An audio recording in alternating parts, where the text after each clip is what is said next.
operating Coney Island, and we were landlocked.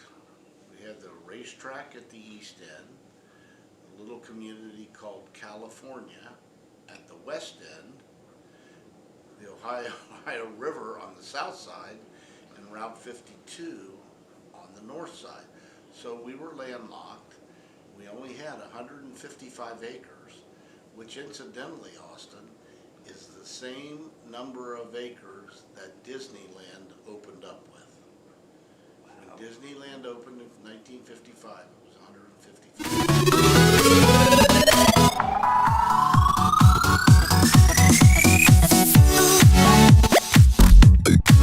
Well, I think the location's important because when we found that location, we realized it was geographically central to Dayton, Columbus, Cincinnati, Indianapolis, Louisville, and Lexington, and Middletown. And we knew that we could draw people from all of those areas. So we were basically a 2.5-hour drive from all of these major metropolitan areas. And that was an important part of our decision. And then it was a nice piece of land. I think we started out with 1,500 acres, and it had a gentle rolling topography, and that worked well for us because that type of topography is easier to build on and more cost effective. But I think one of the things that I'm most proud of is that I, along with a couple other guys, we fought to get a roller coaster at Kings Island. At that point in time, there were 3 Six Flags parks. There was one in Texas, one in Georgia, Atlanta, and one in St. Louis. And none of those parks had roller coasters, nor did Disney. It was, at that time, the industry was going through an evolution, and people who were building parks thought that roller coasters were carny and kind of beneath the new concept. And that was because of Disney, what they had done. So our legacy from Coney Island was the Shooting Star, which was a magnificent coaster. And so myself and a couple of guys, we fought hammer and tong to get a coaster in at the development of Kings Island, and that was the Racer. We had the Racer and the Scooby-Doo. The Racer, when we originally designed it, wasn't a racer. It was just a single coaster. And Gary Walks, who was the head of our group, he and a couple of us, we put forth the idea to Jim Figley, who's no longer with us, but put forth the idea to build a racing coaster. There had been a couple of these built earlier. So the racing coaster at Kings Island, when it opened in 1972, was the first time a major wooden roller coaster had been built since 1947.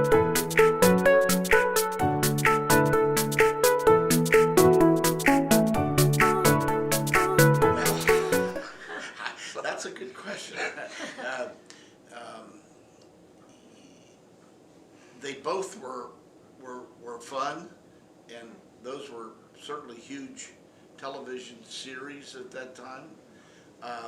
I'm not sure I can say why the Brady or the Partridge Family was more popular. It probably had to do something with ratings and following at that time. I remember this when we were shooting the Brady Bunch. I believe it was the Brady Bunch. I had a call from a gentleman who worked at WKRC, Channel 12 here in Cincinnati, and he said, would you mind, my son loves this show, would you mind if he came out and was there when they were filming? And we said, no, send him out. Well, the gentleman who called me was one of the news reporters for KRC. His name was Nick Clooney, and the young little boy who was 10 years old who came out was George Clooney. Wow. And George was there running around that day, getting into a lot of things and having a lot of fun. So.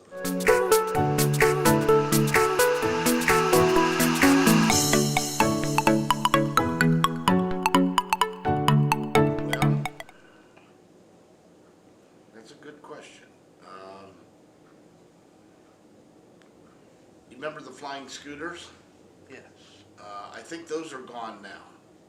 And those came from Coney Island with a sail that you Like Flying Eagles or like, yeah, Screaming Eagle was. I think they're back at Kings Island. Have they brought them back now? And now it's playing Snoopy, but it's Hanna-Barbera from back then. Well, originally that ride came from Coney Island, and it was suspended on long steel cables. You were in a car, sail. We shortened those cables later on, but originally you could get in there if you knew how to fly that thing. You could whip it and stand it up on end. So those cars would stand this way and then whip up. You go straight up in the air and you go back up. So that was a fun ride when I was young. I liked that. Standing looping coaster. The King Cobra. The King Cobra. I bought that. I went to Japan and I bought that for the company. That was the last ride that I bought before I left the company. And I always thought that was a great ride, particularly when you went through the loop and you were standing up and you were on that bicycle seat concept that kind of went up and down. And when you went through that loop, it was almost like you were doing a back flip. And it was a great ride, and I've heard a lot of people say that they would like to see that come back. That was built by Togo. The Togo company, yes, Mr. Yamada, Kazuo Yamada. He was a very good friend of mine.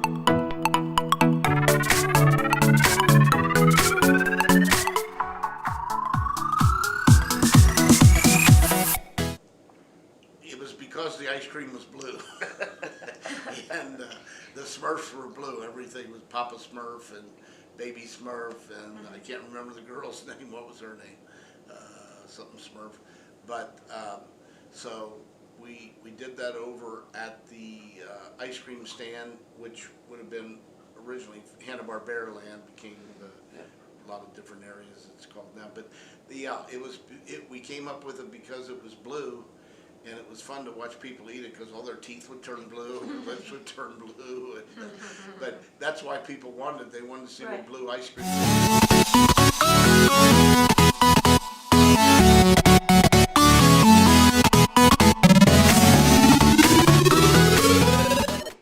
Things we should have done more properly at Kings Dominion. Number one was, when we built the park, we should have tilted the access, and we should have gone back into those woods that is now built in. And the reason is we didn't have enough shade. It was a very hot park, and 60 miles to the east of us, we had Williamsburg Busch Gardens, which was a luscious, beautiful park, undulating land, a lot of shade, and it was a more comfortable park from a shade standpoint. But it was hard to navigate for people because it was so up and down. So I wish we had turned the access of the park and gone, rather than coming straight in the street, taken that street and turned it that way and gone back into the woods. That's number one. Number two, when we built International Street at Kings Dominion, we basically created the same design that we did at Kings Island, but we didn't cut through the streets. So at Kings Island, you go to the right, you go into the children's area. You go to the left, you go over into Oktoberfest and whatever we call that back there now. So on Kings Dominion, it was just a straight-in pipe stem. There wasn't anywhere to go. So before I left there as general manager, I put some rides at those cut areas to bring people back up, because what would happen is people would come in the park, they go back into the back of the park, and they didn't come back up to International Street until they were ready to leave. And I generated 60 to 70% of my revenue after 6 p.m. when people were leaving. And then they were coming out. So all those restaurants, all those shops sat there dormant during the day because there wasn't really any other reason to come back there. So I would have changed that design had I wasn't there in time to do that. And the other thing is, I would have called it Kings Island, not Kings Dominion. We named it Kings Dominion after Virginia, which is called the Old Dominion. So we kept Kings from Kings Island, and we picked up Dominion from the Old Dominion. It would have been smarter to have Kings Island. We would have had 2 Kings Island parks, and we would have created a branding that people were familiar with, and that would have carried it from the Midwest all the way over to the East Coast. So those are some changes.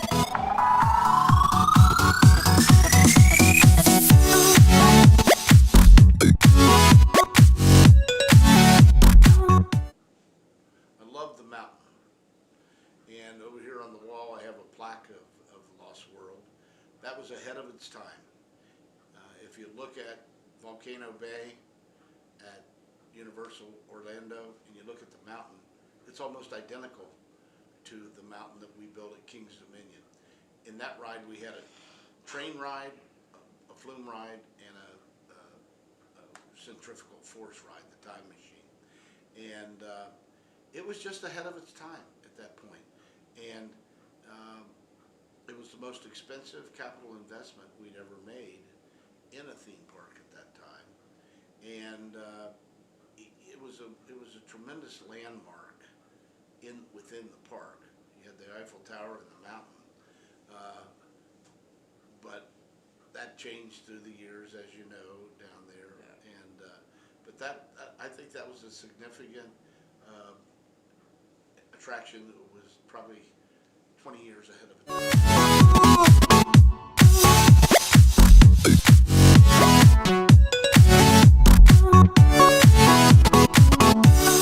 Well, this was an interesting concept. Yeah. Universal came to us and they said, we'd like for you to allow us to come to your park and film in it. We're going to do a story about roller coasters, and we have this young man who's an extortionist who goes around the country and extorts money from parks, and if they don't pay him, he blows up their roller coasters. And I said, well, that's not a story we really want to do, or would like to think about. And they said, well, whether you participate or not, we're going to do it. And I said, well, let me see the script. So they sent me the script, and I said, I read the script, and they had drunken bums working in the park, not clean-cut high school, college students. They were transients just coming through, and I said, no, this is not our industry. We hire great young people. They're trained, they're hospitable, they're courteous, they're professional. And I said, if you let me rewrite the script, I think we could work out a deal. So they did, and I helped rewrite the script, and the company, Universal, they paid us $250,000 to come in and film on premise. They were there about 6-7 weeks, and I got to meet Richard Widmark, who was one of the biggest stars in Hollywood, and George Speigel, and Harry Gardina. There were a lot of big stars in the movie, and they came in, and they became friends. And they would come into my office at night and sit, and we'd talk, and it was a lot of fun. So it was a good experience. They were going to make the movie, and I think by participating, we helped the industry look better than what they were going to originally portray it has because they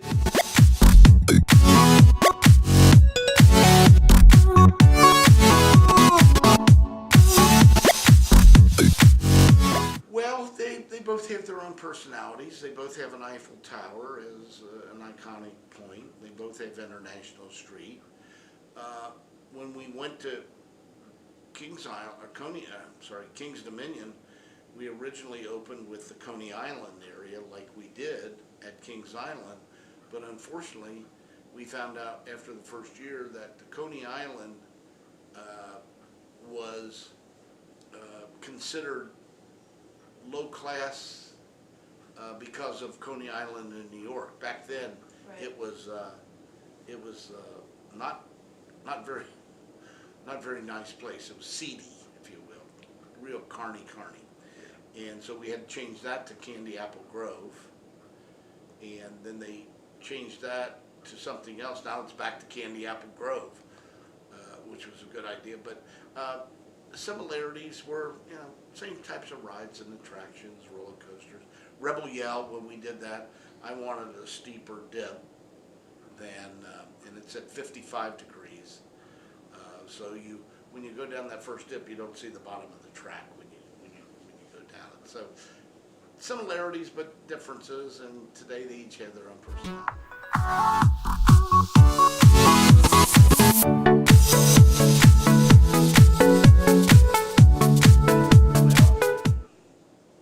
One thing we know about our industry is the one thing that will never change is that it will always change. Right. So the technologies that are coming to us today allow us to do just incredible things that we couldn't even think about 50 years ago. Holograms, augmented reality, virtual reality, the film concept, CGI, all of these things are going to be utilized and more in the future. And it's interesting to note, Austin, that when like Galaxy's Edge opens Friday at Disney, Star Wars Galaxy Edge, and we know that that's going to be just a grand slam home run, like Harry Potter was at Universal. And while Kings Island, Kings Dominion, Six Flags, they can't use the Star Wars, they'll use some of the technology that's utilized in Disney. Disney has always set the bar for the industry. So it started here. It always goes higher. And they're the best. Universal is knocking on their door with their great attractions.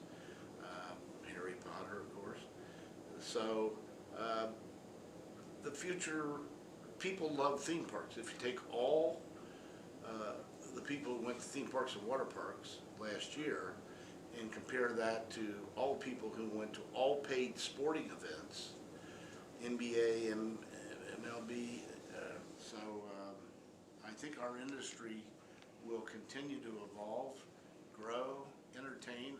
I wish I could come back in 100 years and see it and see what's new. But one thing I'm sure of, they'll still be doing some of the things we're doing today because there are basics like dodgems and turnpikes and roller coasters and flume rides that people love. They've been around for 50, 60 years now, and they'll be here.